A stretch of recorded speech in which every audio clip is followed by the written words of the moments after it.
Welcome, everyone, to Hit the Books. I'm Thomas Casale with the man, the myth, the legend, Joey Knish. Knish, how you doing today? I'm good, baby. Just a new international fame. So feels like a big. I know. You told producer Zach you're a little nervous. And then with now with the international superstars. So tell me about that. Work to the bone. Thanksgiving every day. I mean, Jesus Christ. Now having a double dip, trying to go.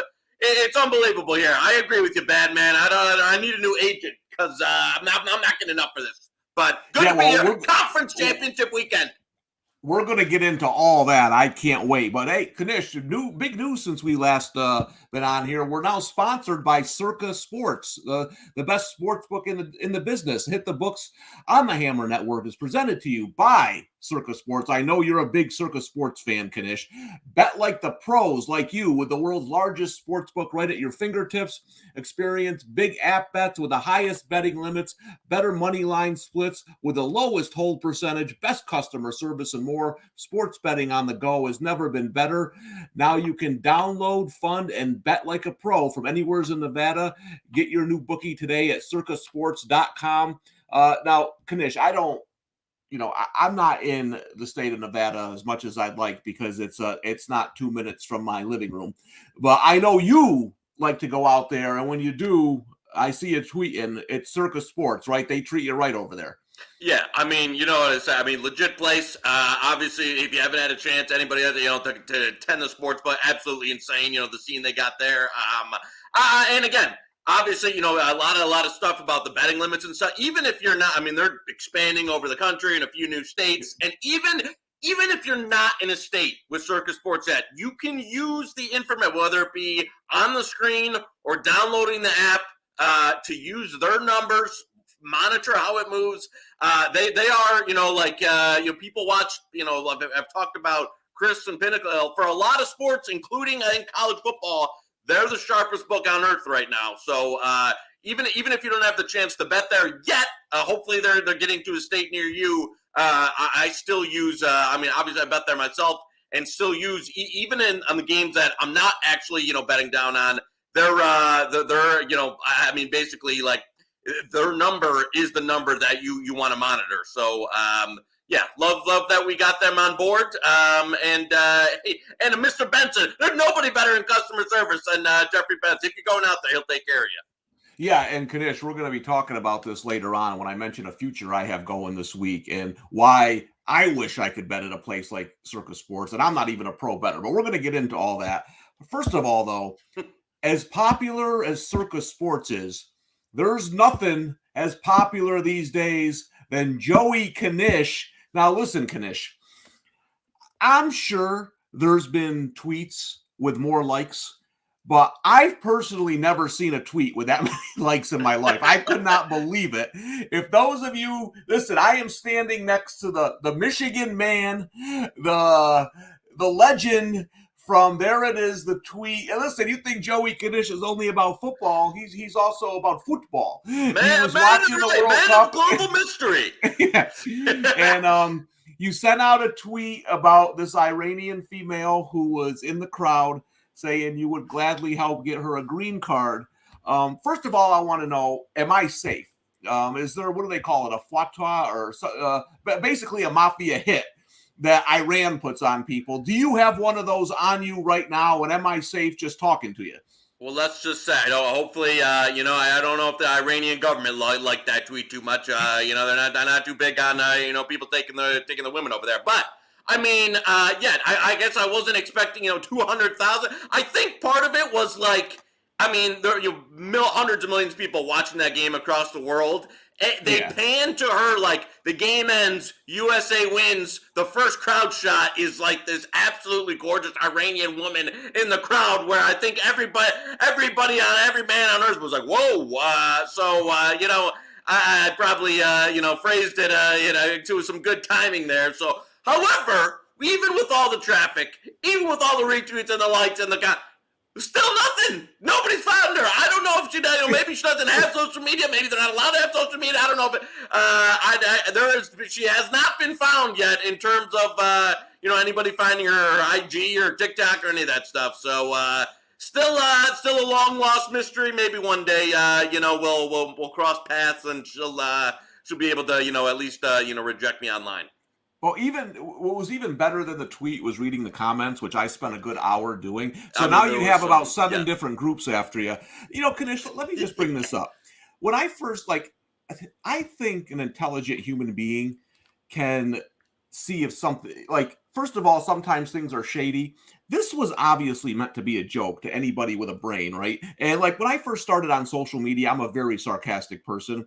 And I realized before we had the laughing emoji, people weren't getting what I was saying as a joke. So I was like, all right, that's enough of that. I felt like I read this tweet and it's an obvious attempt at humor. And I saw some comments who trying to cancel you. They think otherwise, right? Yeah. I think people that follow me in the gambling Twitter circle, everybody realized the joke and the bit, but then it started reaching some other corners of the internet that it got, for the first, I would say, the first day, obviously some funny comments. I was laughing. I was reading the quote tweets. It started to reach kind of the dark corners of the internet there as it progressed on. And then some people who didn't find it as entertaining and had some, I hope, this guy dies a painful death there, quote tweet. And Lexi didn't like that either. So, some of the things here when you get the viral tweet is you start getting a segment of people that no matter where you reach that are not going to be happy with you. So I got to be honest, Knish. For me, ironically, I thought that's the second funniest tweet you sent that day. Your original tweet about how you were rooting for Iran, I showed my son. We just started laughing. To which he said, "Good, now we know the United States is going to win." But I mean, to me, that was I died when I read your first tweet that of you back the only man on earth backing Iran in the United States. I had Iran. This is from the summer. I had some Iran to advance out of the group. Right. Had some very big prices, to be honest with you. So, and a man who, my allegiance is only goes as far as the U.S. dollar, not the USA, the USD. Right. So yeah, good for them. Again, good for America. They outplayed them. They totally deserve to go through. I actually thought Iran would be a little bit more, even though it was only 1-0, U.S. dominated that game for the first 75, 80 minutes. So fully deserved to get out of there. But cost Joey K a little bit in the pocketbook. Hopefully, my Iranian princess can find me one day and then make up for it. All right. Well, let's get to American football. That's this is a real right back to business here. Let's get to American football. Now we've been off a couple of weeks, Knish. Now I know, Tommy up. We thought we lost you there for a second time. How you feeling? Good. You finally beat me in a game, and I darn near. I was so surprised. I darn near died. Yeah. UCF, closing it out, and having to call the hospital. Yeah, it's interesting because I got a rematch this week. I want to get your thoughts on that one, but that was the first time you beat me. UCF, who has beaten the snot out of me all season. I think I'm 0-6 betting against them. I've just given up. But they're going to play Tulane this week. But I was one game over 500, and ironically, the 2 weeks we were gone, I went 5-5. So basically, I'm a human coin flip this year in college football. But I got a couple of plays this week, and I got a big future going. So I want to get your thoughts. My first bet of the week. I have no idea how you're going to react to this one. I have Clemson minus 7.5. Okay, and here's why. I just think this North Carolina defense, similar to how I bet Notre Dame against them earlier in the year, they just can't stop. Clemson, if they were facing any kind of defense, I wouldn't like laying 7.5. But you look what Notre Dame did to them. 289 through the air, 287 on the ground. I just feel like Clemson is similar, and that's how they're going to bully them. And DJU won't really be a factor in this game. What do you think of this one? I've gone back. This is probably the one that I've gone back and forth on the most there. I remember there was some look-ahead lines up during the game where, UNC's losing to NC State and looking terrible, and I was trying to bet as much Clemson minus 7.5 as I could. And then what happens is, of course, then the following day, Clemson loses outright to South Carolina in a game their defense can't stop anything. I would say At this point, I'm slightly leaning North Carolina. Do I want to make this a direct head-to-head? I don't think so. To churn, I'm on my hot streak here against it to end the season. I'm not super bullish on one of these sides either way. It's two teams that I said on Monday's show I wish they were playing. Probably will look to fade them in bowl season. I think they'll both have a bunch of opt-outs. I think both teams that I'd love to fade this week. They're playing each other. I can't make a great case for UNC's defense. It's a bad unit. They've looked at, and teams have started. If you looked at the last couple of weeks, what Georgia Tech did, what NC State did, they've started to kind of curtail the Drake May. They've dropped into a little bit of what Michigan did with Ohio State. Two deep safeties, dropping into zone coverage, making UNC's not hitting those splash plays. They're making run a little bit more. They've been significantly less efficient. So the playbook is there for Clemson. Although it's just this Clemson offense laying over a touchdown. It's just been a disgusting season for their offense. So again, I don't have a big take there. I know Clemson has more talent. UNC's been in a little bit of a dip of form there. I think they've kind of the playbook to slow them down has been booked. So I can't challenge you too much on it. For me, it's one of those that I'm not going to have too much action on either way. But I don't blame him for taking definitely the more talented side. Yeah, and this is a complete fade of North Carolina. I mean, I think Clemson is one of the most overvalued teams in the country this season. I'm glad they lost to South Carolina, so we don't have to even hear about them remotely stepping foot into a 4-team playoff, which I don't think they deserve to be in. And Stephen Robinson in the chat says Drake May apparently shopping around for a new nil deal. How focused, how dialed in is he going to be this week? So, it's interesting. That's the game. And the thing is, Knish, you made a good point about, like, if North Carolina had finished the season hot, I probably would have stayed away. But they lost to Georgia Tech. They lost to NC State with their third-team quarterback. I mean, as bad as Clemson's looked over this last month, I think North Carolina's looked even worse. So I'm going to go with Dabo. I'm going to go with the Tigers. And hope we get a blowout in the ACC game. I mean, listen, I don't know, man. That late slate, we got that game, and we got Michigan-Purdue, which I hit my Purdue Big West future there, Knish. Needed Iowa to lose at home to Nebraska. Got the miracle. And now Purdue wins me the money and is now the sacrificial lamb for your Michigan team. I was on Michigan. It's too bad we didn't have the show. That was one of my favorite bets of the season. Was a little nervous about Blake Corum. I'm not going to lie. I put the bet in actually 2 weeks before the game at +7.5.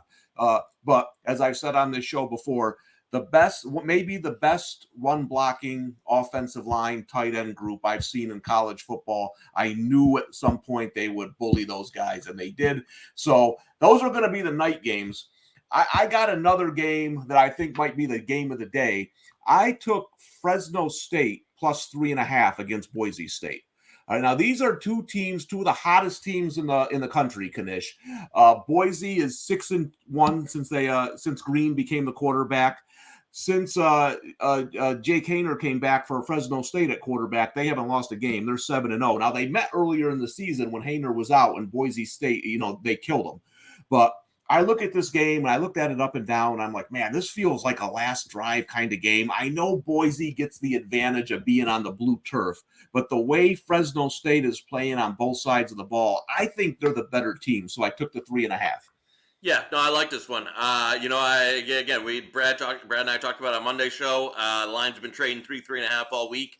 Again, I don't take too much out of the first match because Haener, I think outside of maybe Chris Reynolds from Charlotte and McCall from Coastal when he's right, there might be, I think he's at top 5, at least top 10 in what like a starter to backup drop off in terms of QB points that are worth to the spread there. I mean, I would have said he's worth 7-8 points over Fife. So to me, again, I'm not going to take too much out of that first match. Also, Fresno, middle of the year, dealt with a number of other injuries. And Boise State here has now seen a raft. Not guys that your kind of average fan's going to know, but a lot of guys that are key to their defense have got hurt here end of the year. So it's a Boise team that definitely improved on offense, making the quarterback switch, improved on, the offensive play calling. However, I still think they're a little limited in the passing game. And this is a game that I don't think, you're not going to be able to hold Fresno down to, 7, 10, 14 points in that. Fresno's going to get theirs. I think better quarterback, better coach, and a comparable talent. Boise State in the Mountain West weekend goes out. They show up, and the guys that get off the bus are, a touchdown at worst better than any other team they're going to play. This is the only team in the Mountain West that can compare to them, on a 22, depth chart or roster wise, that has the kind of talent that isn't going to be able to get smoked day in and day out. And again, Mountain West, the rendition of the Mountain West, very bad this year. It was kind of similar to a Big Ten there, Michigan, Ohio State, drop off to Penn State, and then a drop, the floor goes out. It's been Fresno, Boise, and then kind of the floor goes out on the Mountain West. So a little hard to know what you're getting, with these two teams that have obviously been in good form. But when I factor in some of the Boise injuries and how Fresno's back in form, Hainer looks 100%. I agree with you. I think it's one that, these two teams, even if we want to mix in some HFA for Boise on the blue turf here, I'd have right around a pick, and I can't get to 3.5. So give me Fresno. I like the 3.5. I like your pick there. I think getting over a field goal is the play. Yeah, and you mentioned, that's kind of why I took a futures bet on Air Force at the beginning of the year. I thought the Mountain West was down. Obviously, Bachmeier was still the quarterback at the time, who was, I don't want to pile on the kid, but was keeping the program down. He's been there for 75 years, and they made the switch there. So, I don't think it's a great Mountain West. I think this is an even game, like you said. I have it at pick 2, so getting the 3.5, I'm going to take it. Now, the game I really want to hear your thoughts on. So, now, I got a Kansas State plus 1,500 future going to win the Big 12. And obviously they're playing TCU in a rematch. Kansas State led them 28-10 first meeting. TCU came storming back. Low line. I did not hedge, and here's why. I didn't hedge because I can't bet at Circa Sports, and the book I bet at took $125 on the futures. Now, I'm not a pro bettor. All right, listen, if you can't take money from me, then there's the door, right? I was trying to put 200 on it, Knish, and they only gave me 125. That's nonsense. That's absolutely complete nonsense. So I don't have a ton of money riding on this. It's like 1,800. I hedge on a case-to-case basis. I got 22,000 riding on Creighton if they make the final game. I'll hedge there. I'm not going to go home with nothing on 22,000, but 1,800, I feel like it's not enough. I do lean TCU here. I think their defense has played a little better the last couple of weeks, but I'm going to let it ride. I'm going to let it ride on the Kansas State plus 1,500. What do you see with this game? Yeah, the first time these two teams played, Kansas State was one of my, favorite plays to the season at that point, and ended up being one of the worst beats of the season at that point. Up 18 going in the half there, total meltdown in the second half of the backup quarterback. I tend to think that, this is one that I think TCU was more vulnerable earlier in the season. I think their defense was playing worse at that point earlier in the season. As it's going on here, their defense is playing much better now. They seem to got Quentin Johnson a little bit healthier. So it's a spot, this is when I was significantly more bullish on Kansas State the first rendition around than I am this time. And I agree with you, in terms of everybody's got their own hedge, but I think you've got to do what's right for you. I agree. I'm at the same point here where if it's not life-changing money, and I don't think the other side, case by case, is an actual plus EV bet, then I'm just going to let it ride. So I don't blame you there. Again, this is one that, if I was going to take Kansas State, I was looking for a 3. Friend of the show, Sharp Guy, I know, released 2.5 today. So now there's some 1.5 ones, trading out there. I don't have a unique position on this game. It was going to be waiting to see if I could get Kansas State for the 3. It didn't come. So it's one where, on these conference championship games where, there's on a normal college football Saturday, I can't do a ton of live stuff. I've got a million games going on. I'm betting other games that haven't started yet. I'm watching the market in that. The conference championship Saturday, where you're only getting 1 or 2 games, that don't have some overlap. Also, you have a lot of these places will take higher limits on the live game when it's the only game on. This is one I'm just going to sit there, instead of, I'm not going to force a bet there when I think the line is right. I'm going to go into it where I'm just going to, see if I can get a live price that I find attractive. Steven brings up a good point in the chat. The 11 straight weeks, that's one that, not too many teams there over the course of the season are ever at this point where they're playing 11 straight games. The issue I'm having there is like, last week, they played Iowa State off of 10 straight, and that was their best game of the season. They absolutely laid the hammer down and crushed them by 60. So, it's a team that I would have expected a few soft spots here the last few weeks, but they've actually, some of the better games of the season they played the last few weeks. Again, it's a team that, I think people use, some of this, like, did they get extremely fortunate with quarterback, opponent injuries and that? Yes, but this, that is a different segment of the season that they got through. So now I see them just been playing better the last few weeks. And a team that this line is if I could get Kansas State at the price we got in the first matchup, of course I'd take it. Now you're getting it, closer to, under a field goal, which is just not at the point where I'm going to buy it. So it'll be a live or nothing for me. I do like the under. Actually played, so let me see what's the best price on the under out there at the moment. But I did play some under 62.5, and there's actually, I'm fine with it, 61.5. There's still some 62 out there with Circa trading. 61.5. I still like the under. I see there's another sharp book that's gone to 60.5. I think this will close 61, 60.5 there. So I still like the under. A couple of 62 still out there. So that's the only like pregame side I'm going to have on this. Not our pregame play I'm going to have on this is the total. Nothing on the side for me. But I'll be rooting for you though with the Kansas State futures. So hopefully they can get home for you. But as long as TCU still gets in the playoff and doesn't allow Ohio State back in, just to make that clear. So as long as I have a Buckeyes ain't getting in there, then I'm okay. I'd love to get your thoughts on this. Now, firstly, I agree with you. I think if TCU was going to get beat, I feel like it would have happened already. They've had multiple. Now they're one game away. I'm in the extreme minority. I think if TCU loses this game, they better be nervous. USC wins. USC wins and TCU loses, right? Ohio State is sitting there. Now, the committee has told us all year this is a top 2 team. They lost to Michigan, who is a top 3 team, according to the committee. I don't know if it'll happen, but there's going to be a long discussion about Ohio State and TCU. What do you think? Yeah, number one, I think if USC loses, I think they're out, and Ohio State is getting that 4 spot. TCU, I'll give you my personal opinion. I don't think the Big Ten was good enough this year to get 2 teams. Not just saying this because Michigan won, the game and is now in the spot. I don't think this rendition of the Big Ten deserves 2 teams.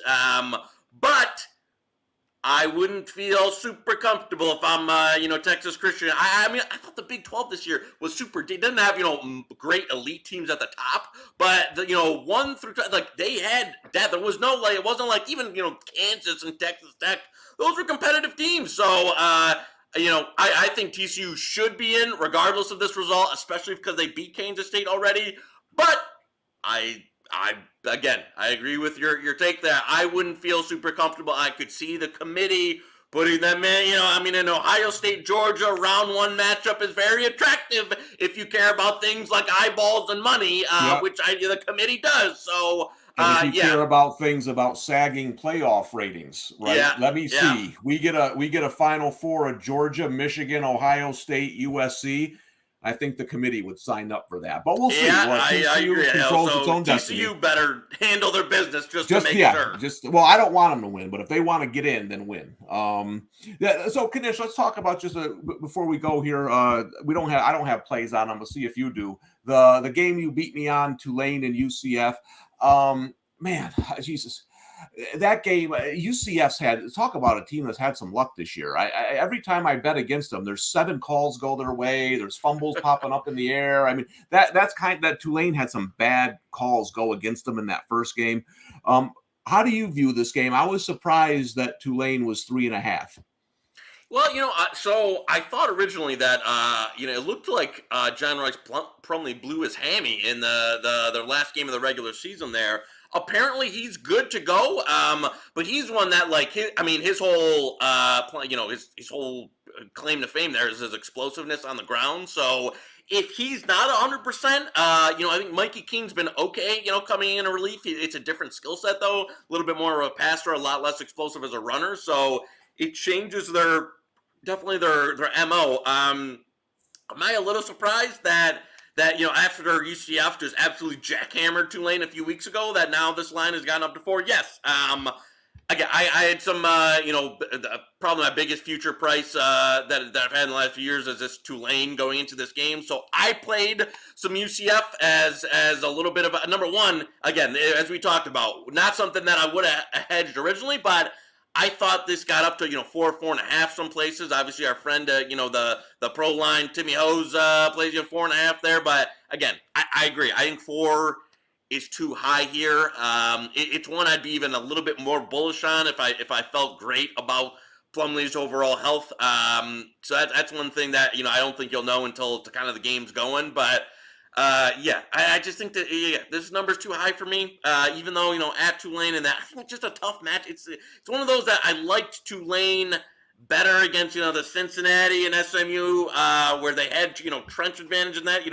UCF I think is just a tougher matchup for them. So I think 4 is too high. Would slightly lean that way. Obviously, I played it independently, but as a little bit of a piece there as a future hedge.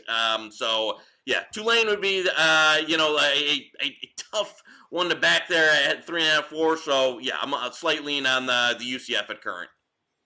Okay, now what about the two games with the big spreads? Either underdog at Georgia laying the points against LSU? I don't know what LSU was doing last week, and then your Michigan team.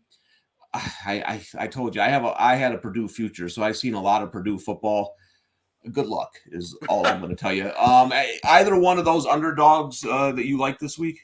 I laid Georgia at a couple of different numbers. I think all the 17s are gone at this point. They might come back. It looks like they might get a flat 17 again. But I played some basically like 14 through 16 and a half on Georgia for as much. Again, I know he practiced this week. I know he's going to give it a go. I refuse to think that after last week, we're getting nicked up twice. One that looked actually bad with his ankle, that Jane Daniels is going to be 100% or close to it. And he's not a guy, if he can't present those, the plays with his legs and get outside the pocket and that, he's just not a guy who can sit in the pocket and break you down. So, and again, Georgia's one that it's been a night. Again, Brian Kelly, all the credit in the world for getting this team here. They won the right games. But as you saw last week against Texas A&M, I just don't think. I think this LSU team has played above their head throughout the year. They got a nicked up quarterback, and now Georgia's kind of been sitting there. That when they've gone up against the premium opponents this year, they've brought it. And I think this is one that they did a little bit of a that very similar to the Michigan game plans against the lesser opponents, where they'd keep a lot in the bag, they'd go very conservative. But when they come up against the premium teams on the schedule, they're going to bring it out. I think Georgia just I wouldn't be surprised, and again, I'll take egg on the face if it's not. I think they're going to smash LSU here. I really do. So I laid it. I'd still feel fine at 17 and a half would be smaller for me. Michigan, I will say, if this was, and it's funny. I agree with your read. Like obviously Corum's out. Their best defender, the pass rusher, Mike Morris, barely played last week. Their starting tight end, Luke Schoonmaker, was hurt. They've got some legitimate injuries here. It's just that this Purdue team, it's funny that this is the team that goes to the Big Ten West for Jeff Brom. I think Jeff Brom has had 2 or 3 different Purdue teams that were better than this team that is going to the Big Ten Championship, that were more dangerous. It's not a team that has a ton of high-level talent on both sides of the ball. I'm not sure they do anything particularly their calling card, anything particularly well. Michigan's a little banged up, but if I was going to back Purdue here, I talked to the You Better You Bet boys this week that I really needed more of 17 and a half, 18. And And I don't know if it's going to get there now, as Circa. And again, this is one that, I look at, even though there's, a lot of the markets at 16 and a half, even a 16, what's the sharpest book with the biggest limit at right now? And it's Circa, and it's at 17. So it's one that I'm not looking to back Purdue. And this is another one where we talk live. If I can get a Purdue, if Michigan scores early, and you're talking about a 21 and a half, a 24 and a half, where I've got, an Aiden O'Connell that's going to throw it probably 50 times and some backdoor potential, that's much more attractive to me than jumping on any of the pregame lines there. So yeah, if there was a better team out of the West, I'd feel more bullish against a kind of a banged up Michigan team coming off that emotional game in Columbus. But I'm with you that it's a hard team to back for me in terms of like they're at a significant talent disadvantage on both sides of the ball. And just a team that I'm not super excited to back there, that I think has a lot of upset potential or any of that. So pregame on that one for me. Yeah, and I think O'Connell could go home in a body bag. I don't think he's played particularly well. I was surprised I won this bet. I gave up on it weeks ago, and they got back in it because the West. I mean, to be honest, I know it was before Ohio State, but for me, the team that would match up the best with Michigan is Illinois. We saw them play him tough, and I know that it's before the big game. Maybe they weren't all there, but just in terms of matchups, Illinois, Michigan would have been a much better game. And Illinois is, just power rating. Illinois is a TD better than anybody in the West. Like it's kind of they just lost the wrong games. It's kind of unfortunate for them that they're not here because they lost that game at home to Purdue. And yeah, I know Aiden O'Connell, see Steven in the chat, dealing with the loss of his brother. He missed some practice time this week. Oh, yeah. Obviously, that doesn't help. Missing some of hopefully for his sake, he can get there and perform well. But it's just like they've got a walk-on running back. Like I know Charlie Jones with the Iowa transfer, and he's doing it, but like there's just not like it's funny because Purdue's had guys like Rondale Moore, Karlaftis, like legitimate high-level NFL talent in some of these years past. They don't have any of those guys. They've just they've kind of just they played a soft schedule. They didn't play Michigan or Ohio State during the regular season. They won the right games, and now they're here. I just don't think it's a particularly good Purdue team. So it's a pass for me on the pregame for them. All right, well, hopefully we'll get some good games this weekend, Knish. You've been watching Hit the Books on the Hammer Betting Network, powered by Circa Sports. Love having them as a sponsor. Bet like a pro, the world's largest sports book, right at your fingertips. Experience big at bets with the highest betting limits, betting money line splits, and the lowest hold percentage, best customer service, and more. Get your new bookie today at circasports.com. Is this it, Knish? Is this it for us today? Are we canceled? That we're done after this week? I don't know what's going on. Nobody tells me anything around here. I think we're gonna have a little bowl season. Conte. We gotta wait for the bowl lines to come out, but I think we'll have a Tommy Bowles here. 5-pack. So yeah, no, don't try and get out of it. I gotta get some more head-to-head chances here with the bowl season. So now let me. Is Army Bowl eligible? Because I'm going option. I saw that. I think they tried to file and say because they had a couple FCS games. I don't think they got approved. Okay. So I only got Air Force. I don't know how I don't know. They're not very patriotic, although the bowl committee to not leave Army out. But I know you would have loved some triple option bowl season there. It's your dream game next week, Army Navy. If you again the triple option's great unless it goes against the triple option. Then it's pretty boring. I'll answer Kyle and Steven there in the chat asking about Utah USC. Oh yeah. I know some sharp guys that bought up Utah at 3. I can't get there. I did not buy any of that personally. To be honest with you, I'd even lean USC a bit at the 2.5 or a USC money line. Again, I know it's going to be people are going to the square side, the side that's going to have more of the handle. I get all that. I just think this Utah team is not. I would have faded USC if it would have been against Oregon. Even Washington as a bigger dog, I would have preferred. I just don't see it. We just talked about with Michigan, Purdue. I just don't see it with this Utah team in terms of being able to keep up with. And again, similar thing with TCU, where TCU had all these games early in the season that could have lost. Same thing with USC. And now USC's they've really been hit their form. Addison's healthy again. Their defense is playing a little bit better. So I think the time to strike and beat USC was a few weeks ago for a team like you. And again, they'll obviously be much tougher matchups. And, if they get into the playoff for them, then we can talk about a USC fade. But this Utah team, for me, I just don't see it. I don't think Cam Rising's been playing particularly well either. They don't have a lot of explosive playmakers at all. So I lean USC or a USC money line if you can find a cheap one. I can't get behind the Utah. Yeah, I agree with you 100%. If you remember back when they first played, I had Utah as a big play, probably my biggest play of the season. They ended up winning but not covering. But the thing I noticed in that game, USC's offensive line dominated. This is not the same Utah defensive line from a year ago. They were getting pushed all. Now, there was a motion. They were honoring a couple players who had passed. They came back, Utah, after falling behind early. They went for 2 at the end. But I agree with you 100%. I was hoping Oregon. Utah, I know people want to fade. I faded them like 8 times this year. I know people want to fade the Trojans. I don't think this is the spot. I think they win kind of easy tonight. I really do.